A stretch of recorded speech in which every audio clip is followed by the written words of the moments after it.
बिस्मिल्लाहिर्रहमानिर्रहीम। आज का जो हमारा लेक्चर है that is on the Keynesian theory of money macro economics for BBA 2। Keynesian theory of money. देखिए, इससे पहले टॉपिक्स में हमने डिस्कस किया था कि मनी और इसके टाइप्स कौन कौन सी हैं, कौन से फंक्शंस ऑफ मनी है। उसके बाद हमने कल quantity theory of money discuss किया था कि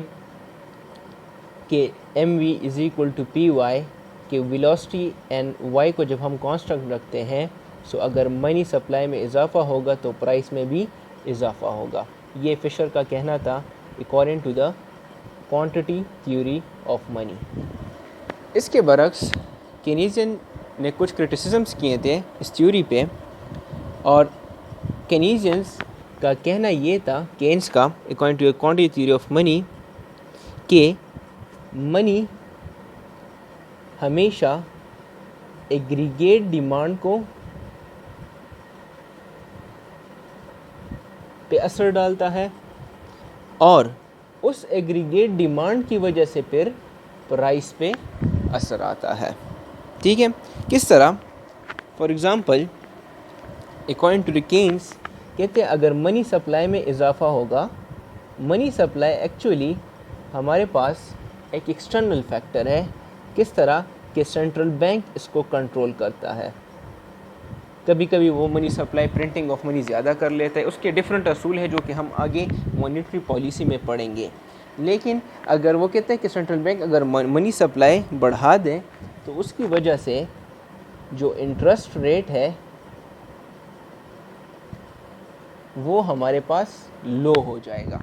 इंटरेस्ट रेट क्या होगा? लो होगा। और ये इंटरेस्ट रेट किस तरह लो होगा? ग्राफिकली इसको देख लें। एक साइड पे हम इंटरेस्ट रेट लेते हैं, दूसरे साइड पे हम money supply and money demand लेते हैं। ये हमारे पास मनी डिमांड का कर्व है। मनी डिमांड से मुराद जितना लोग मनी की तलब करते हैं वो हमेशा हमारे पास नेगेटिव स्लोप होगा अकॉर्डिंग टू द केनीजियन। इसको हम केनीजियन लिक्विडिटी प्रेफरेंस भी कहते हैं। और ये डायग्राम मैं किस लिए बना रहा हूँ? इस रिलेशनशिप को शो करने के लिए कि मनी सप्लाई और इंटरेस्ट रेट का आपस में कौन सा रिलेशनशिप है, जिससे कि हमें पता है कि मनी सप्लाई हमेशा सेंट्रल बैंक कंट्रोल करता है, हमारे लोगों के कंट्रोल में वो नहीं होता। तो इसलिए ये जो है हमारे पास हमेशा एक स्ट्रेट लाइन आएगा और ये क्या कहलाएगा? Money supply. अब देख लें, ये money demand and money supply एक पॉइंट पे कॉन्साइड हो रहे हैं और इस पॉइंट पे इंटरेस्ट रेट फॉर एग्जांपल हमारे पास I1 है। अब क्या कहते हैं, अगर फॉर एग्जांपल मनी सप्लाई बढ़ जाए, मनी सप्लाई सेंट्रल बैंक ने प्रिंटिंग ऑफ मनी या बॉन्ड सेलिंग या परचेजिंग या जो भी उसकी वजह से, ओपन मार्केट ऑपरेशंस की वजह से या कैश रिजर्व्स की वजह से, जो कि हम आगे मॉनेटरी पॉलिसी में डिस्कस करेंगे, उसकी वजह से मनी सप्लाई बढ़ा दी। सो अगर मनी सप्लाई बढ़ेगी तो जाहिर बात है हम MS1 से MS2 पे शिफ्ट कर जाएंगे। सो देखिए यहाँ पे एक दूसरा पॉइंट ऑफ इंटरसेक्शन बन रहा है। ठीक है, इस पे आप देख लें हमारा इंटरेस्ट रेट रिड्यूस हो गया, I1 से हम I2 पे आ गए। सो ये कह रहा है केनीजियन थ्योरी ऑफ मनी, ये कहती है कि जब मनी सप्लाई में इजाफा होगा सो इंटरेस्ट रेट में कमी वाक़या होगी। और ये कमी किस तरह वाक़या होगी ये हमने liquidity preference, Keynesian liquidity preference के डायग्राम से एक्सप्लेन कर लिया है। नाउ अब जब इंटरेस्ट रेट कम हो जाता है, केनीजियन कहता है, तो दूसरे साइड पे इन्वेस्टमेंट बढ़ जाएगा। जब इंटरेस्ट रेट कम हो जाएगा तो इन्वेस्टमेंट बढ़ जाएगा। इन्वेस्टमेंट क्यों बढ़ेगा? क्योंकि इंटरेस्ट रेट जब कम होता है तो लोग आसानी से बैंक से कर्जा लेंगे, तो उसकी वजह से इन्वेस्टमेंट्स आप लोगों की इकॉनमी में इंक्रीज़ होंगी। और अगर आप इसको डायग्राम से या ग्राफिकली समझना चाहते हैं इन दोनों के रिलेशनशिप को, सो वो हम किस तरह समझ सकते हैं? Marginal efficiency theory, marginal efficiency of capital की थ्योरी से। ठीक है, ये हमारे पास मनी सप्लाई मनी डिमांड हो गया और इस साइड पे हम MEC लेंगे या इंटरेस्ट रेट लेंगे। MEC marginal efficiency of capital हमारे पास एक डाउनवर्ड स्लोपिंग कर्व है, ठीक है। फॉर एग्ज़ाम्पल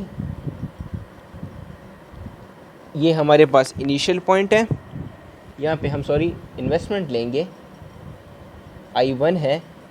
जब इन्वेस्टमेंट रिड्यूस होगा I1 से हम आगे, for example interest rate reduce होगा, सो इन्वेस्टमेंट बढ़ेगा। देखिए यहाँ पे इंटरेस्ट रेट रिड्यूस हुआ है, लेकिन दूसरे साइड पे क्या है, हम I1 से I2 पे शिफ्ट कर रहे हैं। So means according to marginal efficiency MEC, जब इंटरेस्ट रेट में रिडक्शन आएगी तो इन्वेस्टमेंट में इजाफा होगा। अब इस इन्वेस्टमेंट में इजाफे की वजह से हमारे पास दो मेन चीज़ें आती हैं, और वो कौन सी हैं, वो ये है कि एक साइड पे हमारे पास आउटपुट ज़्यादा हो जाएगा which is known as Y, और सेकंड क्या होगा, प्राइसेस भी इंक्रीज हो जाएंगी, दैट इज़ P। आउटपुट किस तरह ज़्यादा होगा, आउटपुट के लिए इक्वेशन ये है कि change in Y, delta Y is equal to delta I multiply by K। Means Y तब इंक्रीज़ होगा जब आपका इन्वेस्टमेंट इंक्रीज़ होगा, और वो एक मल्टीप्लायर से, K मीन्स एक मल्टीप्लायर है, इससे मल्टीप्लाई होके आपका आउटपुट ज़्यादा करेगा। फॉर एग्ज़ाम्पल आपका इन्वेस्टमेंट 50 रुपीज़ इंक्रीज़ हुआ है, आपका इन्वेस्टमेंट 50 रुपीज़ से इंक्रीज़ हुआ है, तो मल्टीप्लायर यहाँ पे एक वैल्यू ले लें 2, सो आपका टोटल आउटपुट कितना इंक्रीज़ होगा यहाँ पे, that is 100। So Keynesian theory of money क्या कहता है कि when the money supply increases the interest rate also increases according to liquidity preference, Keynesian liquidity preference. And जब इंटरेस्ट रेट डिक्रीज़ होगा सो इन्वेस्टमेंट इंक्रीज़ होगा। ये already हमने graphical MEC से देख लिया, और उसकी वजह से दो इफेक्ट आएंगे, एक आउटपुट इंक्रीज़ हो जाएगा, दूसरे उसकी चीज़ प्रोडक्ट की प्राइसेस भी इंक्रीज़ होंगी। और आउटपुट किस तरह इंक्रीज़ होगा कि हमारा इन्वेस्टमेंट अगर 550 इंक्रीज़ हो गए, उसको मल्टीप्लायर के साथ 2 के साथ मल्टीप्लाई करेंगे, 3 भी हो सकता है, 4 भी हो सकता है, तो आपका आउटपुट यहाँ पे आ गया है। So this is the general criteria for this. अब एक कॉन्सेप्ट है that is known as the demand for money, और इसके बेसिस पे हम Keynesian theory of demand for money explain करेंगे। सो सबसे पहले देते हैं कि डिमांड फॉर मनी क्या है। सप्लाई ऑफ मनी हमने पहले डिस्कस किया है कि supply of money central bank या गवर्नमेंट कंट्रोल करती है, जितना वो आपको देती है। और demand for money states that the motive for holding money by the people, the motive for holding money by the people in the country is known as demand for money। के लोग जब अपने पास पैसा रखते हैं, होल्ड करते हैं एक ख़ास कंट्री में, एक ख़ास इकोनॉमी में, उसको हम मनी डिमांड फॉर मनी कहते हैं, या मनी डिमांड MDB कहते हैं। सो अकॉर्डिंग टू केन्स हमारे पास 3 बेसिक मोटिव्स हैं, 3 मोटिव्स हैं फॉर मनी डिमांड। और वो 3 मोटिव कौन कौन से हैं कि लोग अपने पास मनी क्यों रखना चाहते हैं, क्यों वो डिमांड करते हैं पैसों को। सो एक है ट्रांजैक्टरी demand for motive,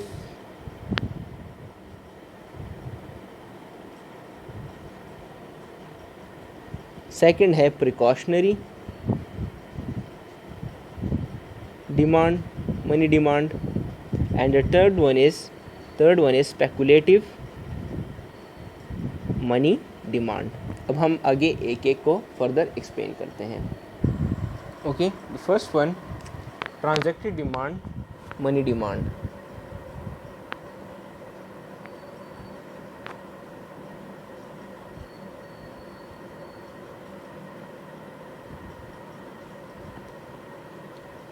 ट्रांजैक्टरी money demand, जैसे कि हमें पता है कि मनी का असल मकसद क्या है कि it acts as a medium of exchange, यानी इसके थ्रू हम वेरियस ट्रांजैक्शंस या as a medium of exchange हमारे पास यूज़ होता है कि हम गुड्स एंड सर्विसेज को परचेज़ कर लें। अगर आप अपने प्रैक्टिकल लाइफ में देख लें तो हम डेली बेसिस पे कुछ ना कुछ परचेज़ करते हैं, चाहे वो फूड के हों, चाहे वो क्लॉथ हों, चाहे वो ट्रांसपोर्टेशन हो, चाहे वो जो कुछ हो, लेकिन हम डेली कुछ ना कुछ खामखा कंज्यूम करते हैं, ट्रांजैक्शन मार्केट में करते हैं। उस ट्रांजैक्शन के लिए जो हमें पैसे दरकार होते हैं, जो हम पैसों को डिमांड करते हैं, वो क्या होता है? That is known as the transactionary demand for money. और हम ये भी कह सकते हैं it is the demand for money that people hold, it is the demand for money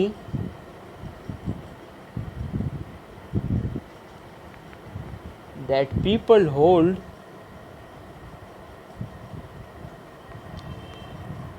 to meet their daily life expenditures, to meet their daily life expenditures, यानी उन पैसों की डिमांड जो कि लोग करते हैं, अपने पास रखते हैं, ताकि वो डेली बेसिस पे, रोज़मर्रा के बेसिस पे जो अखराजात वो करते हैं वो कर सकें। इसलिए जो पैसे वो डिमांड करते हैं, तलब करते हैं, उसको केन्स ने कहा था कि फर्स्ट जो मोटिव होगा वो ट्रांजैक्टरी मनी डिमांड होगा। So you can say that transactionary money demand is a function of y. जितना आपके पास वाई यहाँ पे इनकम है, जितना आपके पास इनकम ज़्यादा होगा उतना आप लोग ट्रांजैक्शन ज़्यादा करेंगे। Second one is precautionary demand for money.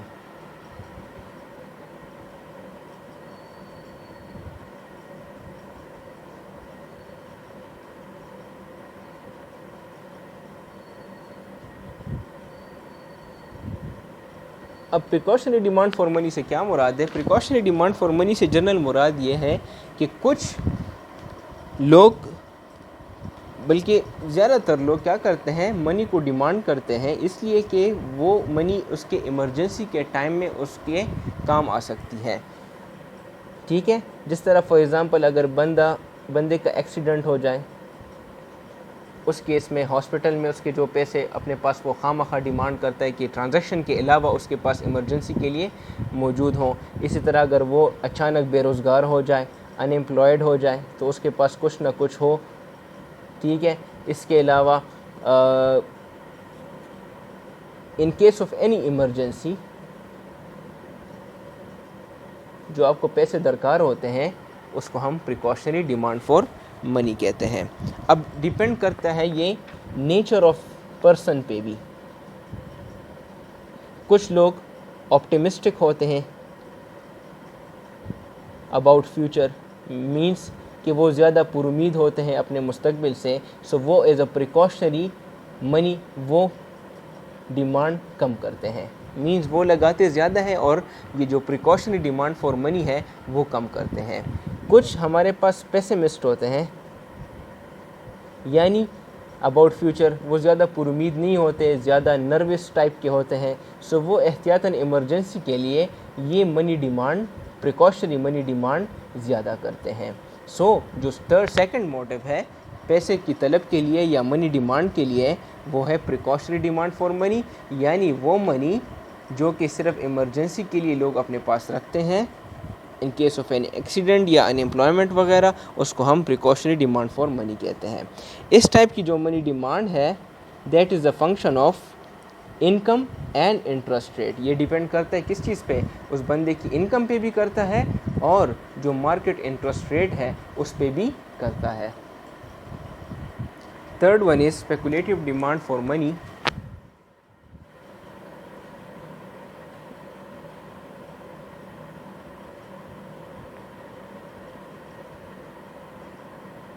Speculative demand of money depend करता है आपके इंटरेस्ट रेट पे सिर्फ, यानी इससे मुराद ये है कुछ लोग मनी डिमांड करते हैं इन्वेस्टमेंट पर्पस के लिए। वो देखते हैं बॉन्ड्स को, सिक्योरिटीज़ को, ठीक है। वो कहता है कि अगर बॉन्ड की प्राइस में अगर इजाफा होता है या कमी आती है तो वो बॉन्ड की तरफ भागता है इन्वेस्टमेंट पर्पस के लिए। देखिए कुछ मनी हम डिमांड करते हैं ट्रांजैक्शन के लिए जो हम डेली बेसिस लाइफ पे करते हैं, ठीक है। कुछ हम पैसे इसलिए रखते हैं अपने पास कि इन केस ऑफ इमरजेंसी हमारे पास काम आए, लेकिन हमारे कुछ मनी डिमांड जो हमने सेव किया होता है पैसे, वो हम स्पेकुलेटिव पर्पस के लिए रखते हैं। अगर कल को अगर फ्यूचर में कोई अच्छी अपॉर्चुनिटी आ जाए इन्वेस्टमेंट के लिए या कोई फ़ायदे के लिए, प्रॉफिट के लिए, सो हम क्या करते हैं उस चीज़ में वो उन पैसों को फिर लगाते हैं। So that is known as the speculative demand for money. So ये 3 बेसिक हमारे पास केनीजियन थ्योरी ऑफ मनी के डिमांड फॉर मनी के 3 टॉपिक्स थे। अब हम एक टॉपिक रह गया था पिछले चैप्टर में, that is the velocity of money. हमने डिफिनीशन लिखा था वेलोसिटी ऑफ मनी। तो देखिए velocity of money in circulation means, it means that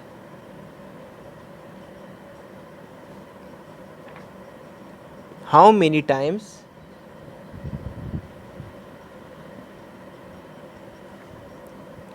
during a year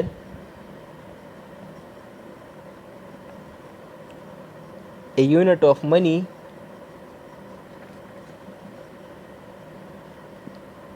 is used to purchase goods, is used to purchase good। ये topic velocity of money अलग topic है, ये रह गया था पिछले लेक्चर में, तो इसलिए मैं केनीजियन मनी के बाद इसको एक्सप्लेन कर रहा हूँ। So it is used to purchase goods, यानी इसका मतलब है कि कितनी दफ़ा, कितने time, how many times during a year, एक साल में एक यूनिट ऑफ मनी ने गुड्स को परचेज़ किया है। फॉर एग्ज़ाम्पल हमारे पास 100 रुपये हैं, अब इस 100 रुपये ने एक साल में कितनी दफ़ा गुड्स को परचेज़ किया। आज मेरे पास है, कल मैंने 100 रुपये कंज्यूम की, किसी और को दिए हैं तो वो उसको इनकम बन गई है, अब उसने कहाँ पे ख़र्च किए हैं। सो एक 100 रुपये के नोट ने या एक 10 रुपये के नोट ने या 5 रुपये के सिक्के ने कितनी दफ़ा परचेज़ गुड्स किए हैं, तो that is known as the velocity of money in circulation. जिस तरह हमें पता था M is equal to PT या PY, सो अब भी अलहदा करते हैं, so PY divide by M। So इस फार्मूले के तहत हम वेलोसिटी ऑफ मनी दे सकते हैं। अगर आपके पास मनी सप्लाई की वैल्यू मौजूद हो, आपके पास प्राइसेस मौजूद हों और आपके पास total output transaction of trade भी मौजूद हो, तो आप easily velocity of money in circulation वो फाइंड आउट कर सकते हैं।